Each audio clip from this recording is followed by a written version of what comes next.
बिस्मिल्लाहिर्रहमानिर्रहीम। Medicinal knowledge में आप सबको खुश आमदीद। अच्छा जी, अब हम डिस्कस करने लगे हैं एक एक करके मेडिसिन्स को। ठीक है, कौन सी मेडिसिन्स, उसका इंट्रोडक्शन, फिर उसके मैकेनिज़म्स को, वो क्या एक्शन परफॉर्म करती है, क्या क्या उसके क्लिनिकल या थेरेप्यूटिक यूजेस हैं, आप लोग उसको इस्तेमाल किस लिए करते हैं। ठीक है, कहाँ कहाँ पे वो सेफ़ है और कहाँ कहाँ पे वो अनसेफ़ है। ठीक है, तो ये सारे के सारे जो हैं पैरामीटर्स हम एक एक ड्रग को लेके उसके पूरे पूरे प्रोफाइल को डिस्कस करेंगे। तो आज मैं आपके साथ डिस्कस करने लगा हूँ पैरासीटामोल को। ठीक है, पैरासीटामोल क्या ड्रग है और कौन कौन से ब्रांड्स हैं। ठीक है, कौन कौन सी दवाइयों के अंदर पाई जाती है। अगर ब्रांड्स के नाम लूँ मैं तो वो है पैनाडोल, कैलपोल, पेड्रॉल। तो ये सारे के सारे पैरासीटामोल के ब्रांड्स होते हैं। अच्छा जी, पैरासीटामोल सबसे पहली बात तो इसके बारे में ये कही जाती है कि मोस्ट कॉमन ओटीसी ड्रग है। OTC over the counter drug है। ठीक है, बगैर प्रिस्क्रिप्शन के आपको इसको जो है फार्मेसी से ख़रीद सकते हैं, यूज़ भी कर सकते हैं। ठीक है, याद रखिएगा किसी भी मेडिसिन को यूज़ करने से पहले किसी भी रजिस्टर्ड मेडिकल प्रैक्टिशनर से मशवरा लेना बहुत ज़रूरी है। ये मेडिसिन की गाइडलाइंस में जो है ये कुछ रूल्स हैं। ऐसा नहीं होता कि आप दवाइयाँ अपनी मर्ज़ी से खानी शुरू कर दें। ठीक है, हमेशा जो है अपने मुआलिज के मशवरे से किसी भी दवाई को शुरू किया करें, उसकी खुराक लेते रहा करें और फिर अगर उसको बंद भी करना है तो डॉक्टर से मशवरा करके फिर उसके बाद उसके इस्तेमाल को तर्क कर दें। अच्छा जी, तो पैरास्टामोल की बात कर रहे थे। मोस्ट कॉमन ओटीसी ड्रग है, ओवर द काउंटर ड्रग है। ठीक है, कैटेगरी कौन सी है कि ये किस नोयत की दवा होती है पैरास्टामोल। तो पैरास्टामोल होती है जी आपके पास गुड एंटीपायरेटिक और वीक एनाल्जेसिक। इसका मकसद ये है कि बुखार के लिए ये बहुत अच्छी चीज़ है। ठीक है, लेकिन दर्द के लिए एनाल्जेसिक मतलब कि पेन किलर जिसको आप कह सकते हैं, तो ये टिपिकल पेन किलर नहीं हो सकती, ये थोड़ी वीक पेन किलर होती है। जिस तरह इसके अलावा दूसरी कैटेगरी में जो भी मेडिसिन आती हैं इसकी non steroidal anti inflammatory, last video में हमने डिस्कस की थी, जिस नोयत का वो इफ़ेक्टिव होती हैं दर्द के लिए, ये उस नोयत की दर्द के लिए ज़्यादा मौसर नहीं होती, लेकिन बुखार के लिए ये बहुत अच्छी दवा समझी जाती है।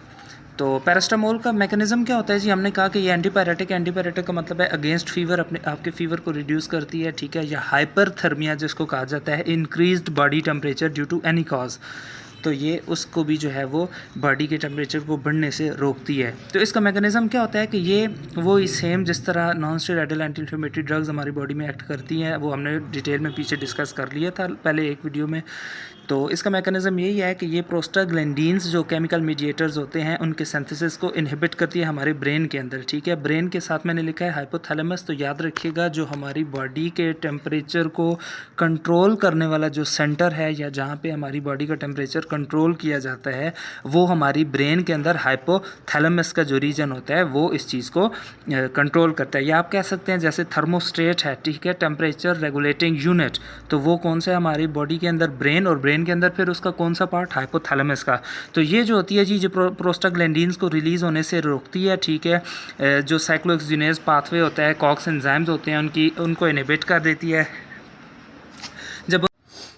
जब उनको इनहिबिट कर देती है तो रिज़ल्ट में क्या होता है कि आपका फ़ीवर रिड्यूस हो जाता है। अगर इसकी सेफ्टी प्रोफाइल की बात की जाए जी कि इसकी डोज़ के हिसाब से ये सेफ़ चीज़ है, तो जी बिल्कुल ये सेफ़ चीज़ है। सेफ़ चीज़ कैसे है कि इसकी जो डोज़ है वैसे जनरल और स्टैंडर्ड डोज़ की अगर बात की जाए तो स्टैंडर्ड डोज़ इसकी क्या है जी कि ये आप अप टू 3 to 4 ग्राम्स पर 24 आवर्स या पर डे यूज़ कर सकते हैं। कि मतलब एक दिन में अगर पैरास्टामोल आपकी बॉडी को इंट्रोड्यूस किया जाए तो उसकी मैक्सिमम जो डोज़ है वो यही है कि आप उसको 4 ग्राम्स से ज़्यादा नहीं ले सकते। ग्राम्स मीन के 4000 मिलीग्राम, 4 ग्राम या 4000 मिलीग्राम, इससे ज़्यादा आप पैरास्टामोल की डोज़ को नहीं ले सकते। अगर लेंगे तो क्या होगा कि ये आपके लीवर को डैमेज करेगी। Exceeding than 4 grams causes liver damage.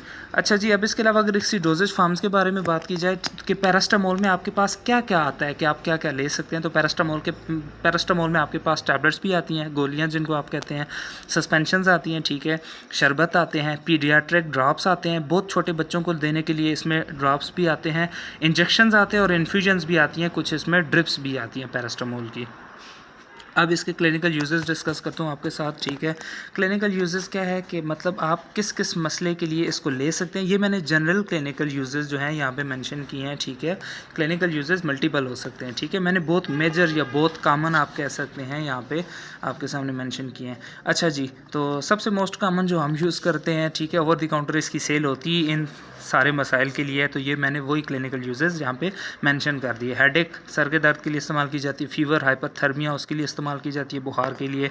Musculoskeletal pain, ठीक है, बुखार नहीं होता लेकिन आम जिस्मानी दर्द जिसको कहा जाता है उसमें भी इस्तेमाल की जाती है। मेंस्ट्रुअल पेन, ठीक है, फीमेल्स इसको यूज़ कर सकती हैं मेंसेस के दौरान होने वाले पेन के लिए।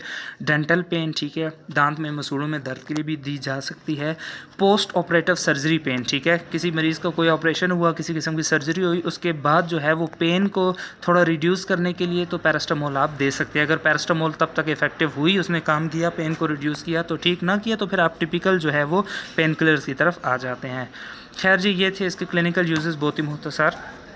आखिर में मैं आपके साथ डिस्कस करता हूँ कॉन्ट्राइंडिकेशंस को, कि पैनाडोल की कौन कौन सी कॉन्ट्राइंडिकेशंस हैं, कि किन किन वजूहात या सूरत हाल की बिना पे आप पैरास्टामोल नहीं देते पेशेंट को। तो क्यों नहीं देते? जब पेशेंट को हाइपर सेंसिटिविटी होगी, ठीक है, याद रखिएगा हर पेशेंट या हर पर्सन को किसी न किसी ड्रग से सेंसिटिविटी होती है जो कि हमें मालूम नहीं होता। जब हम वो ड्रग इंट्रोड्यूस करते हैं अपनी बॉडी में तो फिर हमें पता चलता है कि किस चीज़ से हमें जो है वो सेंसिटिविटी हो सकती है, ठीक है। आमतौर पर जिसको कह देते हैं दवाई रिएक्शन कर गई या दवाई मुआफिक नहीं आई, उससे तबीयत ख़राब हुई, तो ये हाइपर सेंसिटिविटी वही होती है कि आप हर बंदा किसी न किसी जो है चीज़ से, चाहे वो खाने की चीज़ होगी या इस तरह मेडिसिन या ड्रग्स होंगी, तो उनसे हाइपर सेंसिटिव हो सकता है, ठीक है। तो इसका इलाज यही होगा कि आपने उस दवा के इस्तेमाल को रोकना होता है फिर।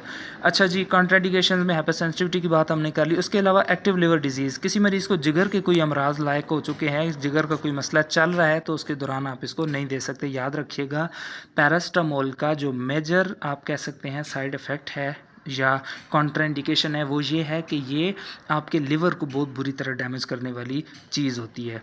रीनल इम्पेयरमेंट, कोई गुर्दों के अमराज में मुब्तला है तो उसको भी पैरास्टामोल का थोड़ा सा एहतियात से इस्तेमाल करना चाहिए।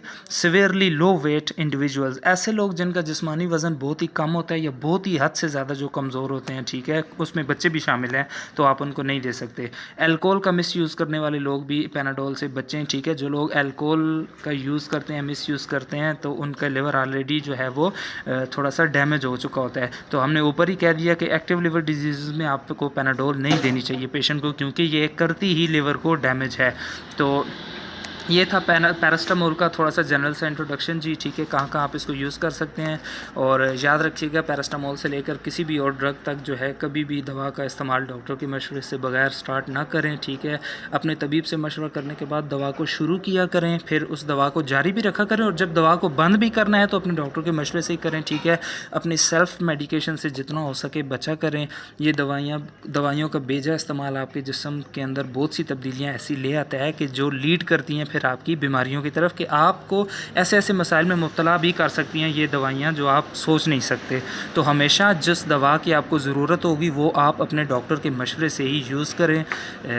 आज की वीडियो में बस यही था। नेक्स्ट वीडियो में आपसे मुलाकात होगी। वीडियो अच्छी लगी है, अगर इन्फॉर्मेटिव लगी है तो इसको लाइक करें, पेज को जाके फॉलो करें, चैनल को सब्सक्राइब करें। नेक्स्ट वीडियो में आपसे मुलाकात होगी। अल्लाह हाफ़िज़।